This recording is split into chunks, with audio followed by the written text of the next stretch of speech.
Thanks, Simon. Now here's that number again for the mag. It's 0181 964 2582. Now the other topic coming up on the mag that I mentioned is forbidden love, and the team would like to hear from you again if you want to take part. So if you've ever been in a forbidden relationship, fancied your mate's girlfriend, or even fancied your teacher, then give the team a call on that same number again. It's 0181 964 2582. They'd love to hear from you. Now, are you ready to get rad? It's time to join Christian, Mark and Val in this week's episode. And later on, they've got an obscenely expensive mountain bike to give away. Get your pens. Welcome to RAD.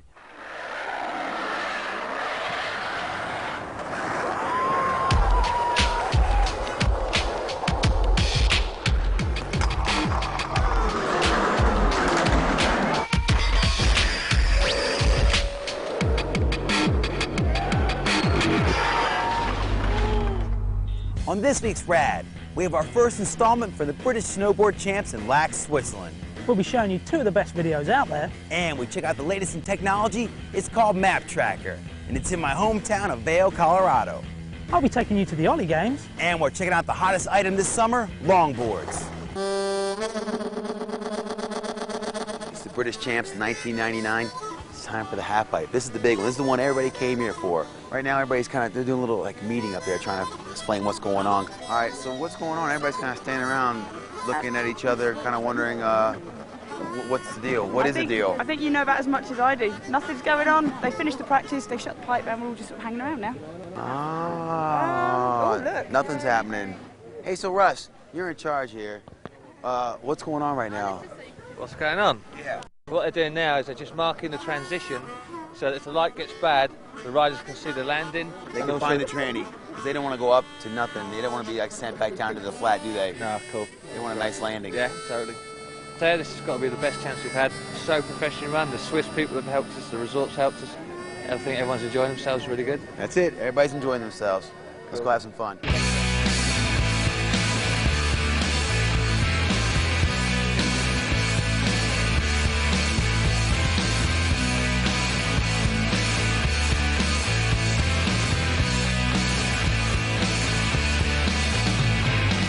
How's the light in there? Is it hard to find the transition when you're trying to land? It is quite hard. It's hard to see all the ruts and stuff. I'm feeling a bit sketchy today, but we'll see how it goes. It'll just all come together for that one run. Flow. Feel the flow. Working it. Adam Gendel. Who's Adam Gendel? This is always good for a contest, a big fat snowball fight, until someone's bleeding. British snowboarding. Calling you out. The future. Are you enjoying yourself out here? Yeah, wicked time. Excellent snow. We've had a couple of days that were a little bit white and slushy, which was yesterday, but previous days were brilliant. And I don't think you can ever complain when you get a little smattering of powder at first thing in the morning. Hey, there's my mentor, Johnny Barr. Yo, what's up, man? And this is my other mentor, Elliot Neve. Hey. Steniford.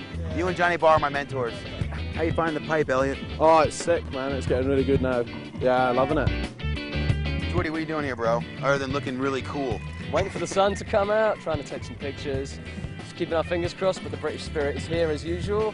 Full on party mode, positive sound system down there, caning the tunes. It's really good. This is the Women's British Championships 1999.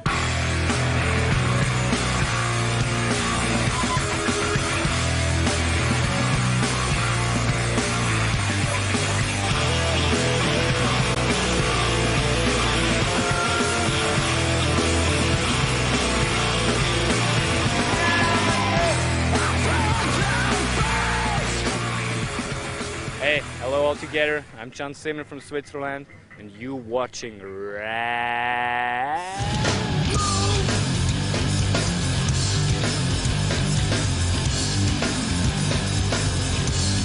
It's the British Champs. So what are you doing here, bro?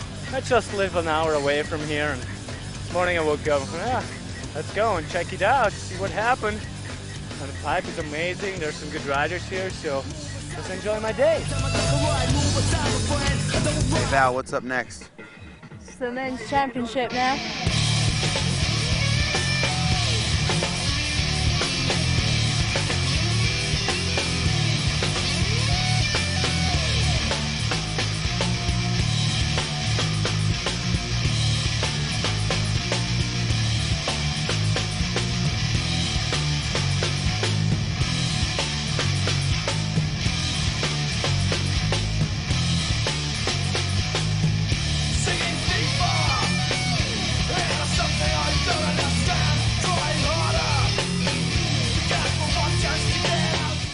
right, it's time for Mark Churchill's Trick of the Week.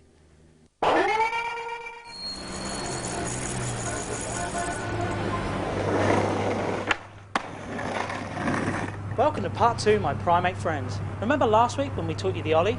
Well, hopefully this week your foot dexterity will almost be chimp-like. So how high do you reckon you can Ollie?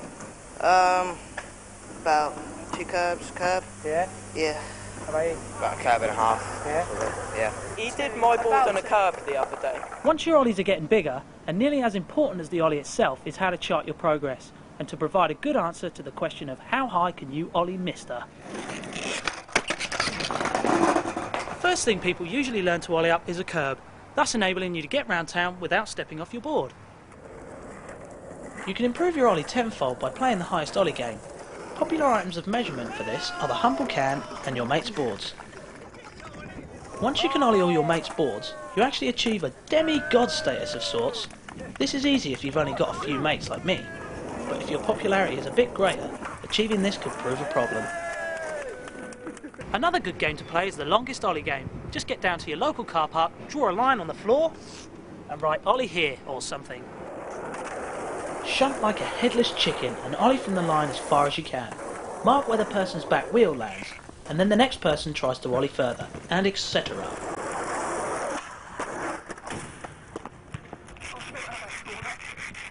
This game is really good for getting you used to Ollieing at speed, and generally give you more board confidence. Strangest thing I've ever tried to Ollie over is his cat. Like a plastic ball outside a butcher's shop. I've Ollied a pigeon before, well I've tried. Rob Sally, when he was laying in the gutter. There was this like vicar coming along with a mummy, and I went over the mummy. Other notable milestones in your Ollie progress could be the classic road cone, bread trays, and to be the absolute cat's whiskers, the monolithic dustbin. These have always been popular objects to Ollie, because they fall over if you hit them. But once confidence is higher, anything is fair game. So go out and play with the Ollie, because next week the Ollie meets the 50-50 grind.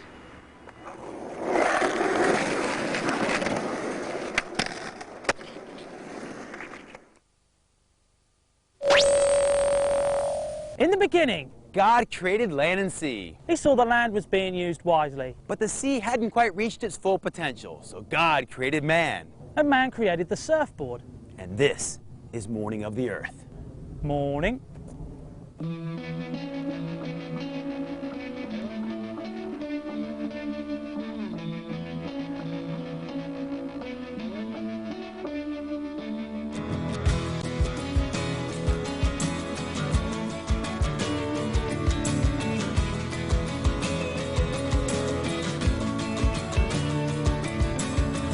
Like summer's death throws lamb's arms around me. The world ends, the west end, sirens screaming unseen. The river frozen and the lions asleep. Up on the west, we're watching people share. There's a long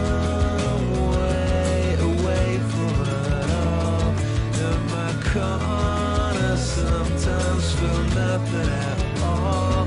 It's the best way when the snow starts to fall.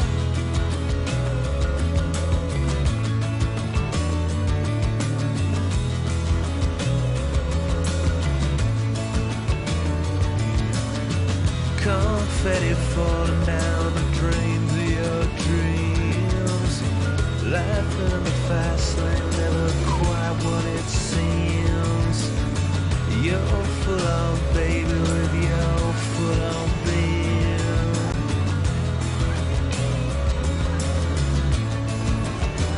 On an expressway through the heart of it all.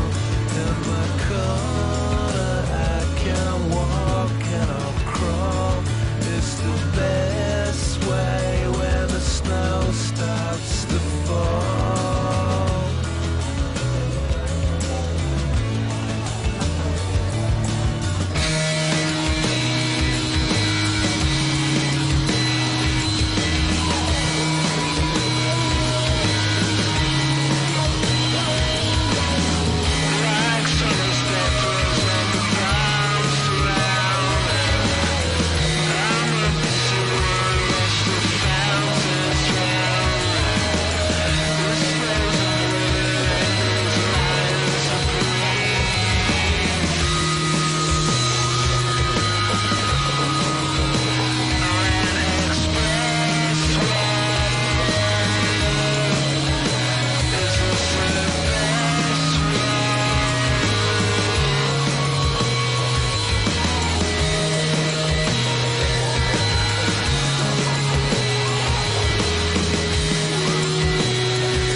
start shooting what I can see. The river frozen and the lines are seen.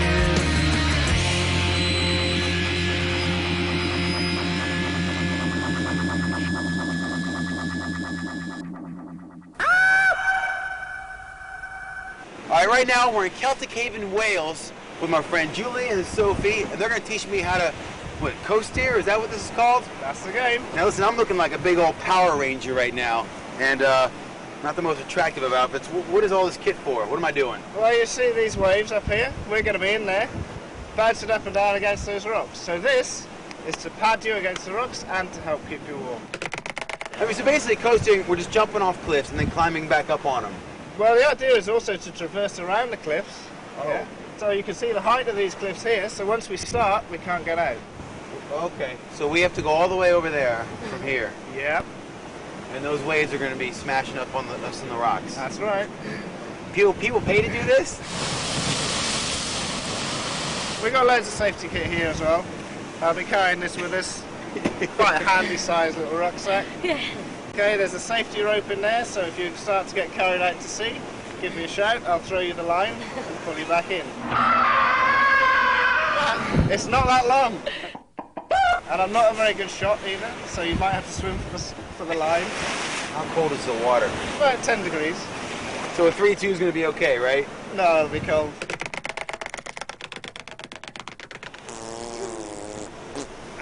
Okay, I think I'm ready to go. Come on then.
Thanks, dude. That was just pretty fun. If anybody wants to do this, how much does it cost and how do they do all this kind of crazy stuff? Well, just come down to Celtic Haven, or Tourmaline, and come and try it out. Anybody, if you want to do any of this stuff, all you do is check out our website at www.comms and dots and W's and slashes and stuff like that for Channel 5. It's down there. Christian, that looked freezing. Dude, it was cold. It was even colder than it was in Colorado, and there was snow on the ground there. Hey, speaking of Colorado, that's where I went to check out the latest in global positioning technology. It's called Map Tracker. Check it. MapTrack Sports Tracker. It's this 5-ounce device which you put in your inside pocket as you ride all day. The antenna here facing towards the satellites, which there's 24 that circumference the Earth. We're tapping into 4 to 8 of these satellites, giving a readout. What we do is we take a 3-dimensional topographical map of all of the ski area. We lay your tracks down on top as the 4th dimension. At the end of the day, we download it. It comes up on the screen. Got the 4th dimension, then it gives you your vertical footage, the miles you skied, your average speed, your peak speed of the day. To help me put Map Tracker to the test, I teamed up with local pro riders Joshua Heminger and Travis Young, 2 riders that know how to rip up the Vail terrain. We're going to try to do as much vertical as we can, try to go as fast as we can without breaking the law.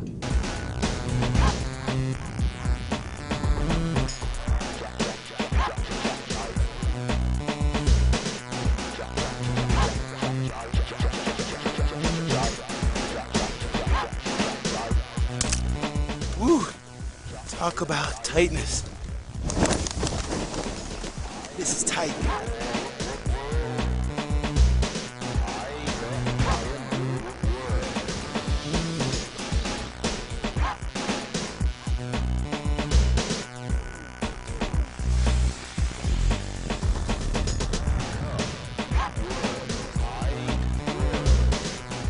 With satellites tracking your every move, this little gizmo also comes in handy for locating the injured. Oh! With the sports tracker, we're working on a location device, which will go on the sports tracker, which a switch will be hit on the back, and it'll go right to headquarters, and headquarters will be alerted someone is hurt, and they'll have a map of the area, and it'll come up 3.5 feet of where they are somewhere on that mountain. Towards the end of the day, I was itching to get back to headquarters and check out how Map Tracker monitored my moves.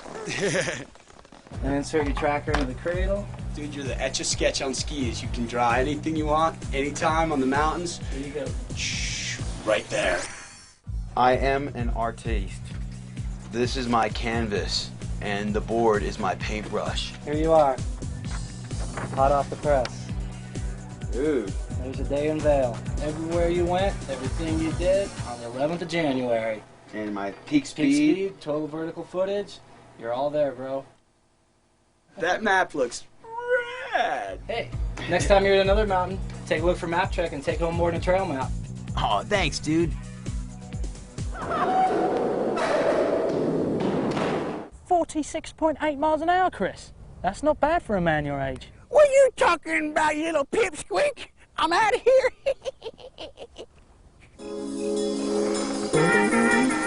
Open your ears and listen. Listen with all your might. Listen.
Longboards rule. Yeah, they're definitely going to replace cars when the oils run out. Word up, brother man. Now, check out another non-fossil fuel burning sport, mountain biking. This is Outer Extremities.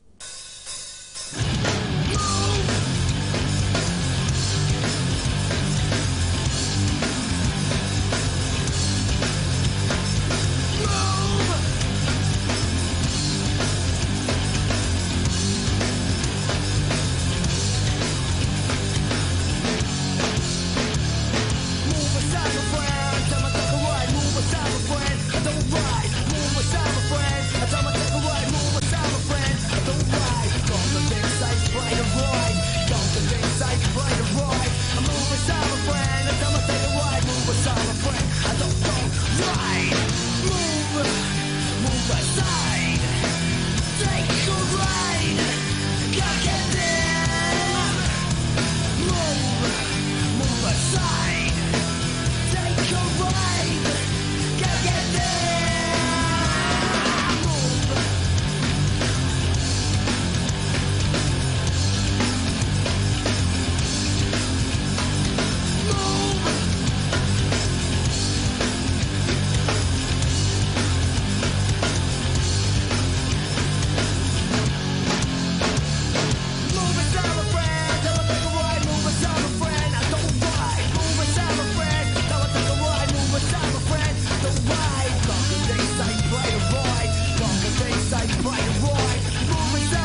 pick up your pen and paper, because it's your chance to win this Raleigh 200 mountain bike. All you gotta do is design a bike of your choice for the future. Get crazy with it. Best design wins. Send your drawings into RAD, P.O. Box 2075, London, W1A 5SW. That's RAD, P.O. Box 2075, London, W1A 5SW. Good luck. Well, that's it for another RAD. And if you want to know more about all things RAD, you can check out the RAD website on www.channel5.co.uk. Dude, how do you remember all those W's and dots and stuff? It's easy. Till next time, see ya. Woo! Look at you, dude. You the man. Woo!